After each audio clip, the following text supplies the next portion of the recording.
नमस्कार दोस्तों, स्वागत है आप सभी का आज के मुख्य समाचार के इस वीडियो में, जहां हम आपके लिए हर दिन लेकर आते हैं देश और दुनिया की तमाम बड़ी खबरें। एक एक करके 50 बड़ी खबरों को सिर्फ 10 मिनट में जानेंगे। वीडियो के साथ अंत तक बने रहें। साथ ही आपसे एक छोटी सी रिक्वेस्ट है, अगर आपने अभी तक इस वीडियो को लाइक नहीं किया तो लाइक जरूर कर दे।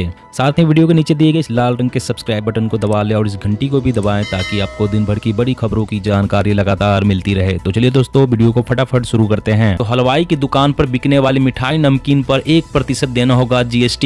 कर्नाटक एएआर ने दिया नया फैसला। जी हां, आपके घर के आसपास चलने वाली हलवाई की दुकान पर मिठाई और नमकीन महंगे हो सकते हैं। ऐसा इसलिए हो सकता है क्योंकि काउंटर पर बेचे जाने वाली मिठाई या नमकीन पर सरकार 1% जीएसटी वसूल सकती है। जीएसटी का नियम वैसी दुकानों पर लागू होगा जो सिर्फ मिठाई नमकीन बेचती है। जो दुकान काउंटर पर खिलाने की सुविधा नहीं देती, उन पर भी नया नियम लागू होगा।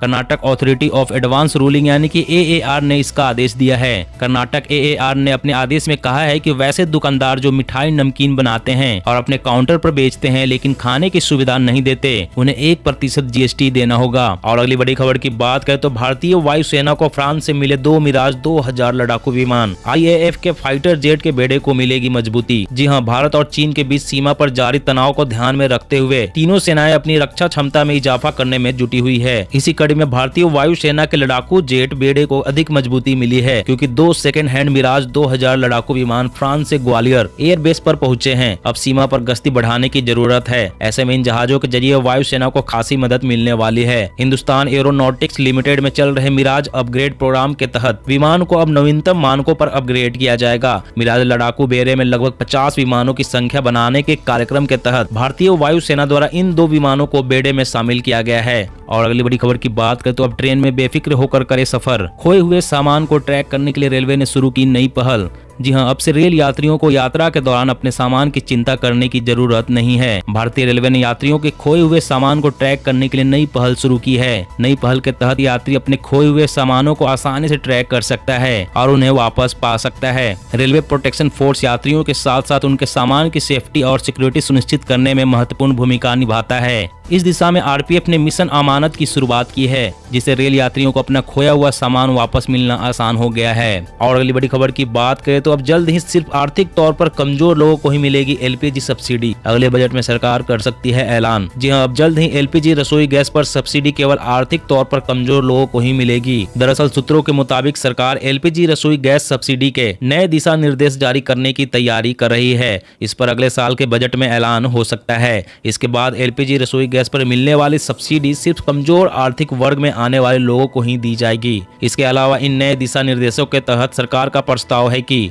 कीमतों में अचानक बढ़ोतरी होने पर उसका भार तेल कंपनियां ही उठाएगी। मौजूदा समय में बाजार में कीमत और वास्तविक दाम में करीब 250 रुपए का अंतर मौजूद है। और अगली बड़ी खबर की बात करें तो डीआरडीओ को मिली एक और सफलता। Man portable anti tank guided missile का किया सफल परीक्षण। जी हां, रक्षा अनुसंधान और विकास संगठन ने आज एक man portable anti tank guided missile का सफलतापूर्वक परीक्षण किया है। स्वदेशी रूप से विकसित एंटी टैंक मिसाइल को थर्मल साइट के साथ एकीकृत कर मानव पोर्टेबल लॉन्चर से लॉन्च किया गया।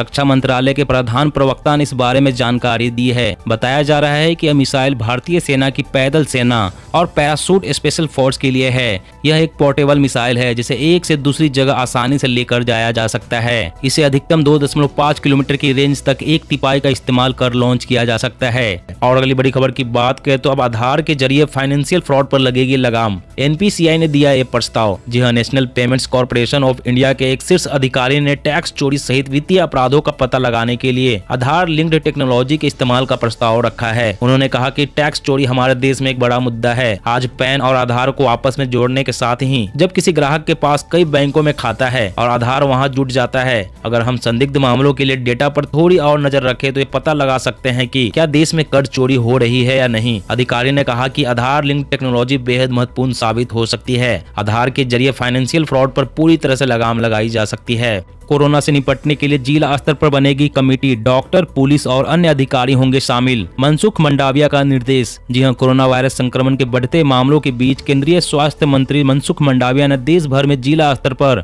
कमेटी बनाने का निर्देश दिया है, जिसमें डॉक्टर्स, पुलिस अधिकारी, राज्य के अधिकारी, सीएमओ शामिल होंगे। मंडाविया ने इंडियन मेडिकल एसोसिएशन के अधिकारियों और देश के करीब 100 सीनियर डॉक्टरों के साथ बैठक की। यह बैठक ऐसे समय में हुई है जब देश के अलग अलग राज्यों में सैकड़ों डॉक्टर और हेल्थ केयर वर्कर्स भी लगातार कोरोना वायरस की चपेट में आ रहे हैं। इस मीटिंग का मकसद डॉक्टरों के जरिए लोगों तक मदद पहुंचाने की थी, ताकि कोरोना संक्रमण को लेकर सही जानकारी मिले और लोग इससे पैनिक न हो। बैठक में सरकार ने देश में कोविड की स्थिति और अब तक उठाए गए कदमों के बारे में भी डॉक्टरों को अपडेट दिया। केंद्र सरकार ने एक व्हाट्सएप ग्रुप बनाया है। डॉक्टरों के साथ हर सप्ताह मीटिंग होगी। और अगली बड़ी खबर की बात करें तो चीन और पाकिस्तान को करारा जवाब देने की तैयारी में है भारत। बॉर्डर एरिया में तैयार कर रहा ह्यूमन इंटेलिजेंस का नेटवर्क। जी हां, हिंदुस्तान की सीमा से जुड़े दो पड़ोसी देश चीन और पाकिस्तान को आतंकवाद और विस्तारवाद की आग ने अंधा बना रखा है। वो हर रोज साजिश रचते हैं और इस साजिश के लिए भारत ने अपना पुख्ता जवाब तैयार कर दिया है। भारत एक ऐसे अदृश्य दीवार खड़ी करने जा रहा है जो सरहद पार रची जा रही हर साजिश का भेद खोलकर रख देगी। चीन और पाकिस्तान से लगती सीमा पर ह्यूमन इंटेलिजेंस का नेटवर्क तैयार किया जा रहा है, जिससे देश के 16,000 गांव जुड़ेंगे। इन गांवों में जासूसों का एक ऐसा वर्ग तैयार किया जाएगा जो सरहद के 10 किलोमीटर अंदर और सरहद पार की हर गतिविधि पर नजर रखेंगे। एक और पाकिस्तान ड्रग्स और हथियारों की खेप भेजने की ताक में बैठा रहता है, तो दूसरी ओर चीन हिंदुस्तानी जमीन पर कब्जे की कोशिश में लगा रहता है। इन तमाम साजिशों का तुरंत अंत करने के लिए नेटवर्क तैयार हो रहा है। और अगली बड़ी खबर की बात करें तो कोरोना के बढ़ते मामलों के बीच एक खुशखबरी। ओमिक्रॉन वेरिएंट से बचाव को मार्च तक आएगी फाइजर की नई वैक्सीन। जी हां, कोरोना वायरस के लगातार सामने आ रहे वेरिएंट को देखते हुए वैक्सीन बनाने वाली कंपनी फाइजर ने एक बड़ा ऐलान किया है।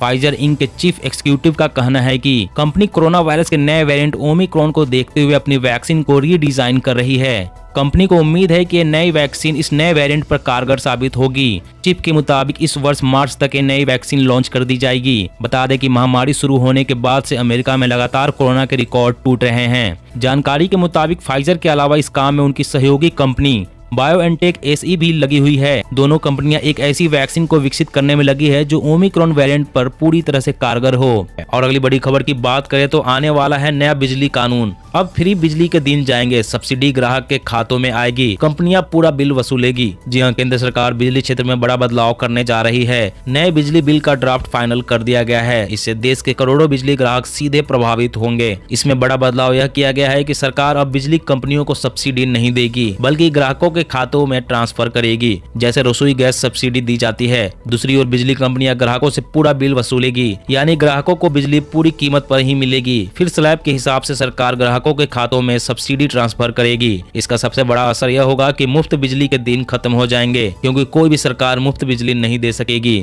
और अगली बड़ी खबर की बात करें तो आम आदमी को लगेगा एक और झटका। एसी फ्रिज के बाद अब गर्मियों के कपड़े होंगे महंगे। जी हां, आम आदमी को एक और बड़ा झटका लगने वाला है। सर्दी जाते ही और गर्मी का सीजन शुरू होने से पहले ही गर्मियों के कपड़े महंगे होने की तैयारी में है। धागे और कपड़े बनाने वाली कंपनियों का कहना है कि कोरोना महामारी के चलते कच्चे माल महंगे हो गए हैं, इसलिए कपड़ों की लागत बढ़ गई है। लिहाजा कंपनियों के सामने दाम बढ़ाने के सिवा दूसरा कोई चारा नहीं बचता। अगर ऐसा होता है तो गर्मियों के आने से पहले ही आपके कपड़े महंगे हो जाएंगे। एक मीडिया रिपोर्ट में इस बात का जिक्र किया गया है कि आने वाले समय में गर्मियों के कपड़े की कीमत 5 से 15% तक बढ़ सकती है। कुछ कंपनियां अगर अभी रेट नहीं बढ़ाएगी तो इसकी भरपाई करने के लिए अपने डिस्काउंट कम करेगी। और अगली बड़ी खबर की बात करें तो इकोनॉमी में जान फूंकने के लिए एडिशनल खर्च करेगी सरकार। फूड एंड फर्टिलाइजर सब्सिडी पर होगा सबसे ज्यादा खर्च। जी हां, इकोनॉमी में तेजी लाने के लिए सरकार चालू वित्त वर्ष में एडिशनल खर्च करने के बारे में विचार कर रही है। एक रिपोर्ट के मुताबिक सरकार के एडिशनल स्पेंडिंग प्लान में फूड एंड फर्टिलाइजर सब्सिडी का हिस्सा सबसे ज्यादा होगा। कोरोना के कारण सरकार प्रधानमंत्री गरीब कल्याण अन्न योजना को लगातार बढ़ाती रही। इसके अलावा किसानों की मदद के लिए बजट आवंटन के अलावा 2 अलग अलग बार फर्टिलाइजर सब्सिडी भी दी गई। इसके कारण सरकार को बजट अनुमान के मुकाबले 1.6 लाख करोड़ रुपए ज्यादा खर्च करने पड़े। माना जा रहा है कि एडिशनल स्पेंडिंग के तहत मनरेगा के लिए भी कुछ फंड का प्रावधान किया जाएगा।